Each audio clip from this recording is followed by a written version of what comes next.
He fixes everything that's wrong with you in 3 days.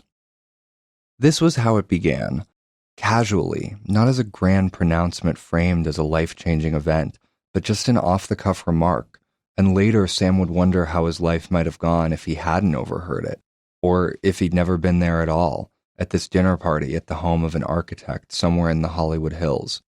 There were so many alternate realities in which Sam had made other plans, or failed to look at his calendar and forgotten about it, or just decided not to go and canceled at the last minute. After all, not going to things was one of the few great pleasures of adult life. And then what would have happened? Everything would have been different. But he had gone to the dinner party. It was a breezy winter night during that hopeful string of days in January, just before everyone fully scraps their New Year's resolutions. The cheer of the holidays a recent enough memory to sustain a few more days of good-naturedness.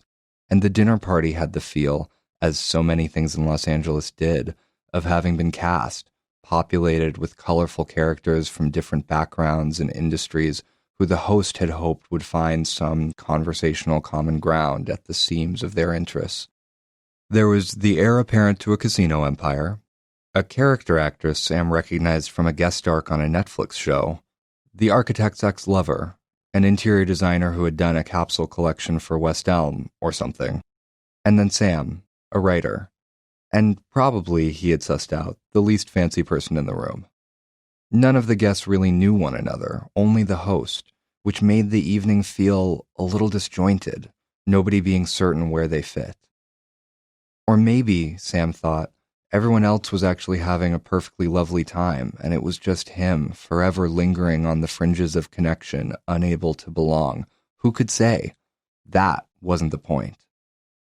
The point was, at the moment Sam heard it, this odd comment cutting through the din of silverware scraping against dishes and the hum of jazz from an overhead speaker, something shifted almost imperceptibly in the room, like a lens refocusing on its subject. "What do you mean?" Sam asked, in a high, strange voice that didn't sound like him. He had been quiet for most of the evening, sitting stick straight with his belly sucked in and his chest puffed out to try and make himself look thinner, picking at the grilled chicken breast and asparagus on his plate, as conversations bloomed around him, amiable chatter about misspent winter holidays and the Republican sweep of the recent election, which was worrying to the people at the party because they were liberal, but not too worrying because they were all, as far as Sam could tell, rich. Now suddenly he was fully engaged, enough so to interrupt what had previously been a private dialogue between the architect and a pretty but brittle older woman, a stack of Cartier love bracelets clanking on her thin wrists, who was seated between the two of them. Sam dropped his voice down an octave. "I'm so sorry, that was rude of me. I just totally inserted myself into your conversation," he said. "But what does that mean? He fixes everything that's wrong with you in 3 days. The architect extended his hands outward as if to say, "Who knows?" His name was Buck, and he was handsome in a gently creased, effortless way, ruggedly built with salt and pepper hair and a puckish smile, and eyes that hinted at magic, and that particular tendency Sam loved in other gay men, the ability to code switch from masculine to luxuriously queeny depending on who he was speaking to, his gruff tenor turning suddenly velvety. "He's some healer," Buck said, "a master shaman. A client in Marin County spent a weekend with him and said it was the most extraordinary experience of her life." Sam blinked a couple times. "Right, but what does he do? I mean, fixing everything that's wrong with people. Does he claim to, cure terminal illnesses?" No, Buck said. Maybe I said it wrong. He dabbed at the corner of his mouth with a napkin. "My client said that the shaman heals other conditions. Depression, anxiety, addiction, trauma, that sort of thing.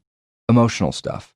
She was in the absolute grips of postpartum depression, and after 3 days with the shaman, she was cured. 10 years of therapy in a single weekend," she said. "He works in small groups, doing private retreats.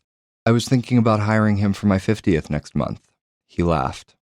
"I probably shouldn't go into 50 like this." But how? Sam said, a little desperately. He looked around at the other guests who were now watching this exchange, rapt, as it assumed a new intensity that verged on impolite. I mean, if you could do 10 years of therapy in a single weekend, wouldn't everyone be doing that with this shaman instead of, going to therapy? 5 stars on Yelp, someone said.